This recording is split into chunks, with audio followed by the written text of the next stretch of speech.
Welcome to the Relocated South African, the show for navigating immigration from South Africa for a better future. I'm your host, Jan Hugo from Lagos in Portugal. Check out our website, www.therelocatedSouthAfrican.com. It contains a whole lot of useful information and details of all episodes to date. If you want to interact with us or comment on our discussions or even participate in an interview, please contact me on jan@therelocatedSouthAfrican.com. Also, if you like our content, why not subscribe on your favorite platform? So tonight I'm very pleased to welcome to the show, and this, I have to say, is my first interview with a person in Sweden. Welcome, Wendy Carlsson. Thank you, Jan. Thank you so much. Thank you. I'm excited to be here. Oh, fantastic. Just, Wendy, before we started, you were talking about being in the country. Maybe you can explain to us exactly where you are in Sweden. We live in a town in Sweden called Altoona.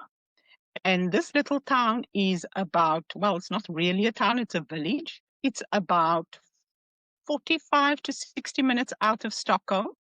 And our closest bigger town is Enköping. So we're in the countryside with one other neighbor, Dutch neighbors, on the other side of the road. And we live on a small holding that's in the forest, about between 7,000 and 10,000 square meters of open fields, a little bit of forest. So yes, that's where we are. And you've already had snow? Yes, we have. We have had snow. We had snow last week.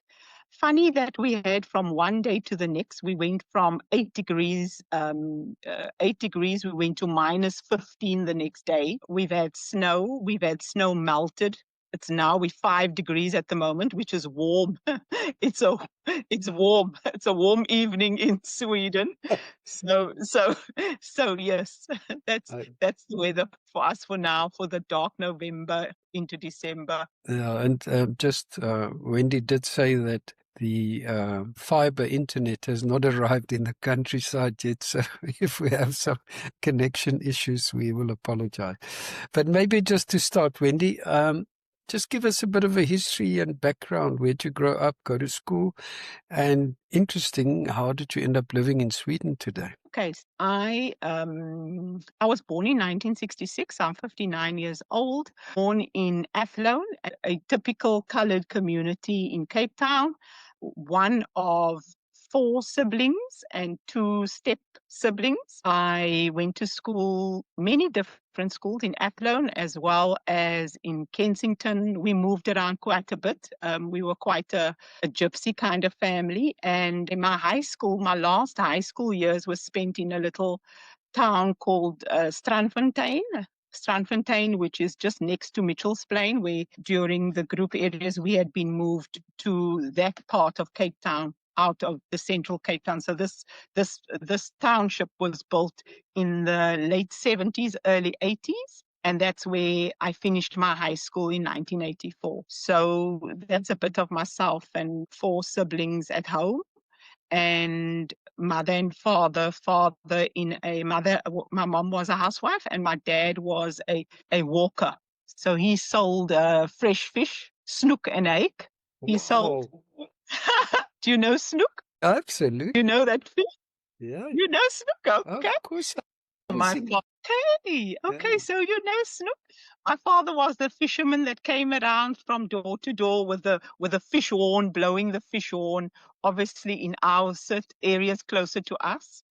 And so he had one vehicle for fresh fish and another vehicle for fruit and vegetables. So that was our that was our growing up, going to Cork Bay to get the fish, helping him count out the money at night time when we came home from selling. So that was my kind of upbringing earlier years. Well, fascinating, Wendy. And after school, did you start working? Yes, I started working. My dad died in 1981 when I was 15 years old. He had cancer. So I finished high school. I was lucky enough of the 4 of us to finish high school. My older brother finished then they called it JC. So he finished standard 8. My brother that was younger than me, he also finished standard 8. I finished high school, and we had a younger sister. We have a younger sister who was 9. He's 9 years younger than me.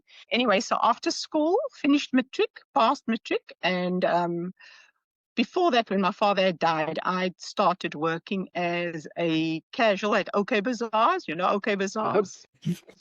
Candy the candy stripe uniform at OK Bazaar. So I worked as a casual on a Friday and a Saturday. In those days, shops weren't open on a Sunday yet. So I worked in OK Bazaars in Mitchell's Plain, and I matriculated and then went on to try and find a job. My mom obviously needed the income, and I got a job in a printing company as an invoice typist. So I would do invoice typing. From there, I did various jobs. The next job was at an advertising agency in administration. But my background after that, I had Lisa, my daughter, in 1991, and I opted to go into sales because sales, there was a better opportunity in terms of having a better income. So you'd at least have commission to add to a better salary. But that was my foundation. Okay. Amazing. That's fascinating. And Wendy, your partner is now your husband. When do you meet? So Lisa's father, my daughter, was born in 1991. I divorced her father 2000, and we were on our own from then, Lisa and I. I met Lars in 2017. So I met Lars 2017. I met him in Spain, Marbella. I decided after Lisa turned 25, I decided that I was going to do something really wild, sold everything I owned. I didn't own a house at the time, but sold my knickknacks and my car and decided to go do a TEFL course in Spain. I thought, right, Wendy, do something totally different, out of the norm. And I'd always been a traveler, and I'd been a reader, and I think when you're a reader, you become a storyteller, and I'd always had this wanderlust to travel. And I backpedaling a little bit in the year 2000. I divorced Lisa's father in 1999. 2000, I took her on a trip I made some extra money, and I took her on a trip to the States and to Disney World. And once that travel bug hit, I was just wanting to travel. Anyway, fast forward then to looking after Lisa on my own, taking care of her. I was in sales. I did sales for a while, and then 2017, I decided to sell everything and go and do a TEFL course in Malika, and that's where I met Lars. Met Lars in online. Okay, online. TEFL that's the English teacher. English as a foreign language, yes. Okay. So you go and do an in-person teach English as a foreign language course, which was interesting because you'd actually go and teach Spanish people to speak English. And you do half day you would do theory, and half day you would actually do teaching, the actual teaching. So met Lars while I was there, and back and forth from I hadn't thought that I'd meet a Swede, or Sweden wasn't even on my radar. But I'd come to Sweden to visit him. He'd come to South Africa with his 2 sons to visit me. And eventually he asked me to move to Sweden. And well, at the time, because after Spain, I went back to Cape Town. Lisa told me that she was going to have a baby. So I went back to Cape Town after spending 4 months in Spain. And after seeing Lars a couple of times back and forth, spent a couple of months here, he asked me to move here. And I decided, well, why not? And that's where I don't know if it was pure craziness or courage on my part, but yes, I moved to Sweden. It took 9 months for the paperwork to be okayed. So I got a spousal visa, just moving to somebody that you're going to live with. In 2019, I moved to Sweden. Wow. One Yeah. brave lady. I don't know about brave, most probably. Thank you though for the compliment, but a combination of brave and crazy, courageous, all those words come to mind. But Well, life yeah, life is so short that one has to do these things, and I'm sure you haven't looked back. So your daughter's still in South Africa, and your grandchild? yes, my daughter is in South Africa with she now has two grandchildren because Leah is 8 and Franco was born 2020 during COVID. Okay. So Franco's 5 years old now, and Leah's 8. And yes, thank God for video calling and for being able to see them. I travel to South Africa quite regularly. This year I've been twice. I usually go once per year. I went twice this year because I wanted to surprise Leah on her 8th birthday in September. So that was nice to be able to do that. So yeah, still in South Africa. That is fantastic. And so tell us about life in Sweden. What's that like?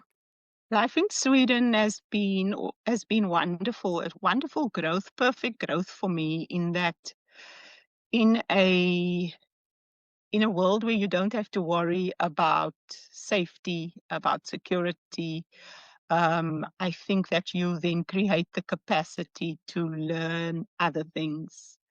I think this peace that I sought and found here is something that money can't buy. Seeing children, I still am amazed with seeing children walking through the woods or cycling through the streets on their own. It's quite a sight to behold. Sweden has also offered me this opportunity to start this business, which I love, because think about me cleaning houses. And while I'm cleaning houses, I can listen to your podcast. Yeah.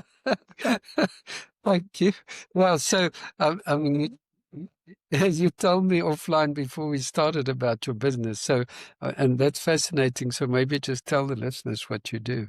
Yes. Yes. So I came to Sweden in 2019, and after trying to get a job, I realized that without the Swedish language, I wasn't going to be a successful in getting a job. English is the second language of the Swedes, but obviously they prefer and choose to speak Swedish and we're in Sweden. So after trying to get a couple of jobs, I looked at what cleaning people were being paid, and I started my own business. So went through the red tape of getting a VAT number and designing my own little logo. I've called it Enviro. I called it EnviroClean, and EnviroClean is now 6 years old. So Fantastic. And do you do yeah. it just in your area, or do you go further afield? So I've got a few clients in Stockholm. So I do like a day in Stockholm, or yes, one day a month in Stockholm, because those clients only want once a month cleaning. Most of my clients opt for twice a month cleaning, which is every 2 weeks, but it's about 30 minutes away from where we stay. Okay. So before we bought this house that we're in now, this country house, we used to stay in a town. So the town is 30 kilometers away. But yeah, so that's what I do. While I'm busy cleaning, I'm listening to podcasts, whether it's Young Hugo on a Relocated South African or Diary of a CEO. I'm being paid to listen to podcasts, literally. I like him as well. I also listen to that one. Yep. And Wendy, I mean, the obvious question that we always ask people who live in the Northern Hemisphere. I had people from Norway the other day. He sent me a message last night to say they just have rain. They haven't had snow yet, but it's coming. It will come. But have you adapted to the cold winters? And I think another lady the lady from Norway said there's no such thing as bad weather, there's bad clothing. Yeah. So when you got the right clothing, it's all okay. But funnily enough, I think that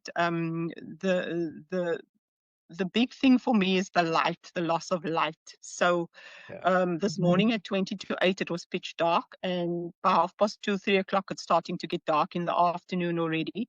So it's the lack of light. I think I miss the sunshine so much. The lack of sunshine is what actually can make you really depressed. The cold, it can get bitterly cold. It's a different kind of cold, into your bones, icy cold. And it was quite a thing to know that you need snow tires, you need winter tires, you need, when you buy a vehicle, you must, do you have winter and summer tires? Sweden is an acquired taste in terms of course, it's not going to be the same as South Africa. Nowhere else is quite like South Africa. You know, I'm proudly South African. I love Cape Town. I love the people. You know, I love hearing when you're at the airport and you hear somebody without accent, you have to talk to them and say, hello, are you from South Africa? But the different opportunities that Europe has to offer, it's just amazing what you can build here if you want to work and choose to work hard. So it's such a big difference. And the weather is, you know, you adapt. First, it's my 6th year, and it's the first year where I'm welcoming winter with a cozy. That's excellent. So, and I mean, talk to us about food and what's a typical Swedish dish that we wouldn't know. Yes. Now, I'm married to Lars Carlsson, is your typical Swedish man, and he loves his Swedish food. He was born on a farm close to where we stay now. And it's funny that he's come home now to where he used to live as a child. But he's the cook in the family, so he likes to make his Swedish meatballs. You know, you usually get them at IKEA. Oh, Swedish we've got one. Do you? Do you? Okay, so the Swedish I go there meatballs for is the a meatballs. Yes, it's a classic Swedish meatballs, but sometimes they make stew because, you know, I like my stew. I come from a proper, my mother was Afrikaans and we used to eat stews. And so he would cook a stew as well, and so would I. He just doesn't understand why we would put potatoes with meat, which I say, you know, Swedish. That's why. That's what. Yeah, that's why. It says, why do you want to? Can't have potatoes as well as rice. Say, well, I'm South African, you know. But we have a good rhythm going, you know. When you're older and you fall in love, it's a different kind of love. It's a more we have a lot of funny stories. We have a lot of fun together here in the countryside. He's built a sauna in the barn, so we have a sauna, and we create our own little garden with potatoes. Of course, he wants potatoes, so potatoes and herbs. And so yes, Sweden has been an interesting transition. People are slow to warm, like the weather. They're slow to warm. But once you have a connection, you know, with the Swedes, you're trusted, you're respected, you're very respected. And, you know, if you're going to a restaurant for lunch, you will have the street sweeper and the accountant sitting at the same restaurant having lunch, because the street sweeper can afford to have eat lunch out. So it was a different adjustment. The adjustment, like going to church and worrying about my coat being stolen at the back of the church, and laughing at myself afterwards to say, it's not going to be stolen, Wendy. Everybody else's coat is hanging out there. Why would they hang their coats out there? You know. So yes, it's been I have a lot of conversations in my head where I just laugh at the you know, differences and the way one thinks. But it's incredibly sad for me not to be with my daughter in my country. And I've chosen to come. It hasn't been that I've come because of safety. The safety factor, twice I was, you know, they did the smash and grab with me when I was in South Africa. Nobody came to help. People are scared. But yes, South Africa has changed so much. We can't deny that we had a tough apartheid to deal with. So unfortunately, and we have to mention that we had the pre-democratic South Africa was tough with the transition is tough now, because, you know, we're trying, and the government is trying to get the country in a better state. So yes, it's sad that we have to leave to have a better future, especially for the safety and the violence that's happening in South Africa. Especially where the area where you lived and went to school today, you see a lot of bad news about that and the violence and the gangs and so on. So a lot. And, you know, the focus is not to be a victim. The focus is to relay facts. The facts are that there was a really difficult transition and still is a difficult transition happening in the country. Of course, I want to see our country. We all want to see our country to flourish. I've got family there. Most of us who are expats, we have families in South Africa, Cape Town. So yes, I've seen quite my share of violence and the 1976 riots. I mean, we lived in an interesting time. We're living in such an interesting time through South Africa, seeing the apartheid as well as seeing the post-apartheid. So yes, it is sad. It's sad for me. I wake up on Sundays and I'm sad because Sundays are the days I miss my daughter the most. People say, why don't you bring your daughter over to Sweden? Not as easy as just bringing her over here. It doesn't work that way unless she's an adult. I can't just bring her over to Sweden. I wish I could because I would love to see my grandchildren running around in the in the countryside here. So no, it's very sad. It's very sad. And Christmas time coming, it's sad for everyone, being away from family and not being able to be close to friends and family. And I always say we have so many days on earth, and it's tough when you can't spend those days with the loved ones. So yeah, I hear what you're saying. Just another question: the cost of living in Sweden. How do you find that? It's expensive. It's expensive. It's expensive, but it's all relative to your earnings. It's all relative to what you earn. The interest rate is low. So when I purchased, half of my house I purchased with my husband, the interest rate was 2.75% interest rate. Interest rate is low, but food is expensive. A loaf of bread is about 60, 70 rand. I'm telling you in rands because it's easier to relate. And I'm not sure if Portugal is cheaper than Sweden. Yeah, much cheaper than Sweden. Travel is lovely because I like to travel. I mean, I go to Italy every year. I go to Italy. I've been to Porto in Portugal. I've been to Denmark. So it's easy to travel and there's that opportunity. Food is expensive and we opt not to eat out as much. Also, I think in terms of if we're going to have 10 meals out, and I can take that 10 meals money and buy a ticket to Cape Town, I'd rather opt for the ticket to Cape Town than spending that on eating out. But yeah, it's kind of bittersweet, because I feel like I don't 100% belong here, and when I'm in Cape Town, I don't 100% belong there. Yeah. I think a lot of people can really relate to that. It's very true. On that score, have you got South African friends in Sweden? I guess out in the countryside, probably not. Not in the countryside, no. I think in our town there are 3 South Africans in our town, but I've got South African friends in Stockholm, quite a few, about 5, 6, 7, yeah.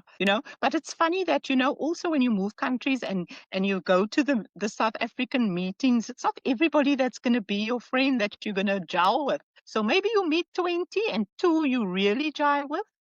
And as you get older, you also feel that you don't need the quantity. You prefer to have smaller quality friends and a smaller group as you get older, because I become quite selfish with my time, and who I spend my time with.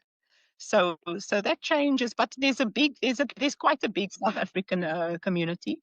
There are. What did we do? We did Lars and I were looking. I think there are 2,000 South Africans in Sweden. The other side, you did talk about Swedes, and when it takes time for them to warm. So you obviously then have Swedish friends. The big question: have you taught Lars to braai? Yes. Oh yes. Oh yes. Oh yes. I'm so bossy because sometimes I try to take over. So I try to hang back a little bit, and he loves to braai.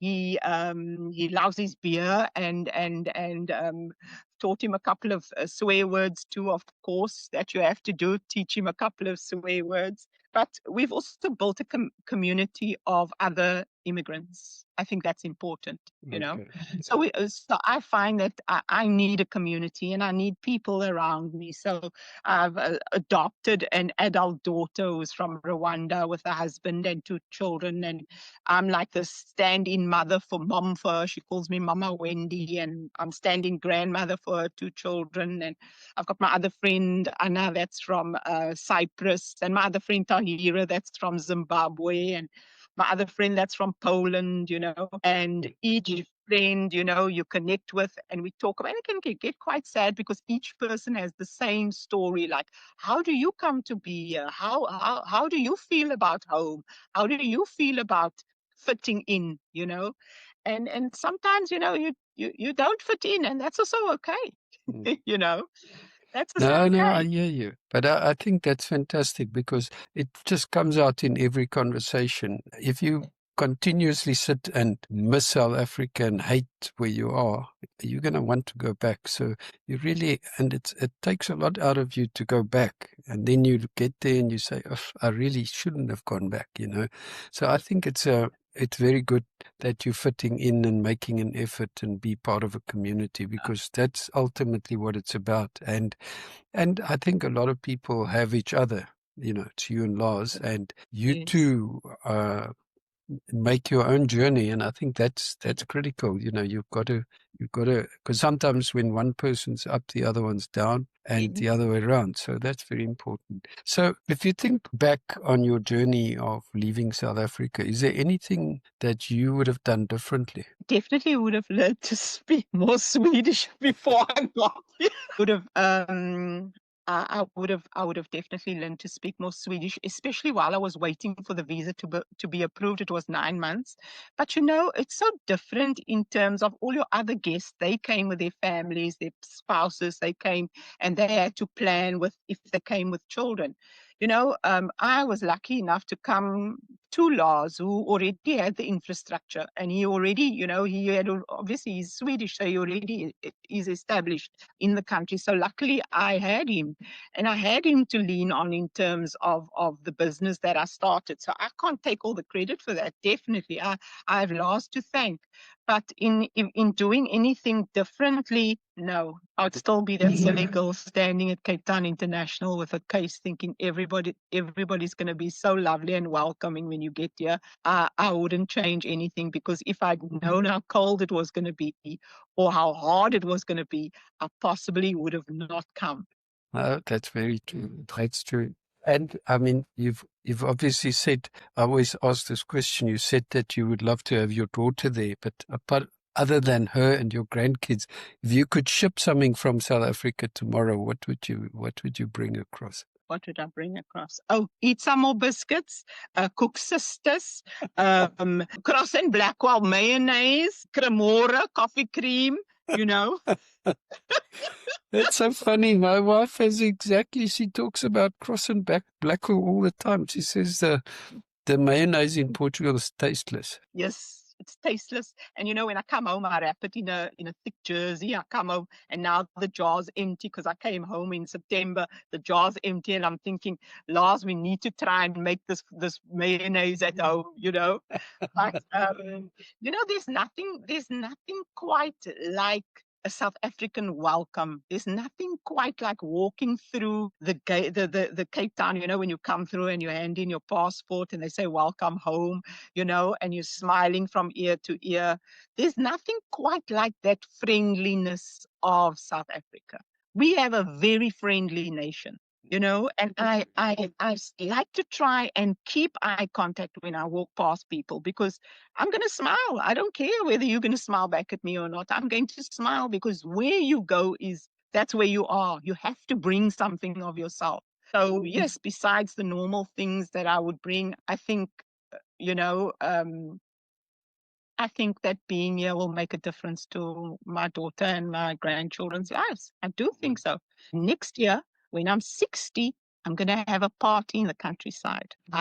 God willing, my grandchildren and my daughter and her husband will come for the 60th birthday party of Wendy in the countryside. I look forward to hearing all about that. That sounds like wonderful, wonderful idea. Maybe a last question. If somebody that you know a young person or a friend of your daughter's, or somebody comes to you and says, what do you think? Should I stay in South Africa? Should I leave? What advice would you give them? I would advise them to leave and see what it's like in another country, because it's so important to expand yourself. Yeah, it's an adventure, and it, as you say, it just expands your horizon. South Africa is a wonderful country, but it's great, and you know, you don't. Yeah, you can always go back, but it just makes you a richer person. I totally agree with that. It's 100%. That's awesome. You just last question. You mentioned church. Is Sweden also Catholic, like a lot of European countries, or No, not Catholic. More like Baptist church. yeah, Protestant? Baptist Anglican church. Okay. Many churches here. There's so many churches here. Okay. Of course, it's Swedish. It's Swedish churches, and then you also have, like in Stockholm, you'll have the Hillsong, and they will do English service, or they will have you can put on a headset with translations in English. So yes, and yeah,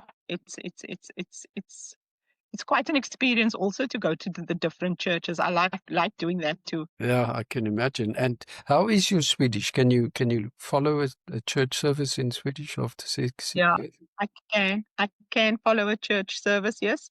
And if I don't, I just go to the reading in the Bible, and I just turn to the reading in the Bible. But a lot of the words are in Afrikaans. So my husband and I, when we started seeing each other, I mean, we only married 2 years now, but we're together for 7 years. When we just met each other and we went up to his cottage in the north, and he got so tired of speaking English, we were walking, and it was snowy, and he said, "Daar kom rook uit die skoorsteen." I looked at him and I said, "Daar kom rook uit die skoorsteen? I know what you say. There's smoke coming out of the chimney." He says, "Oh, there's hope for us yet." Beautiful. So a lot of words are Afrikaans based, so you can follow the gist. Yes, now we've got Swedes here that we play golf with, but when they talk fast, it sounds almost like a kalkoen. I can't. Exactly. It was tough in the beginning, but now it's better. It's better. Okay, awesome. Well, what a note to finish on. Thank you, Wendy. Thanks for sharing. I mean, it's such a positive story, and Thank you. I think people will love listening to you, and I really appreciate you contacting us and chatting to us. I really enjoyed this. Thank you so much. Enjoy it. Thank you. And watch out for the book. I'm writing a book. Awesome. Oh, that's even better. So we look forward to hearing all about that. Thank you, Jan. And if you're ever in Sweden, you're welcome. Definitely contact you. That's one of the countries on my list. So yeah. Yes, you're welcome. Thank you. Thank you so much. If you enjoyed my discussion with Wendy and would like to hear more about experiences of South Africans who have left South Africa, why not subscribe on your favorite platform? If you would like to share your own story, contact me on jan@therelocatedSouthAfrican.com. Until next time.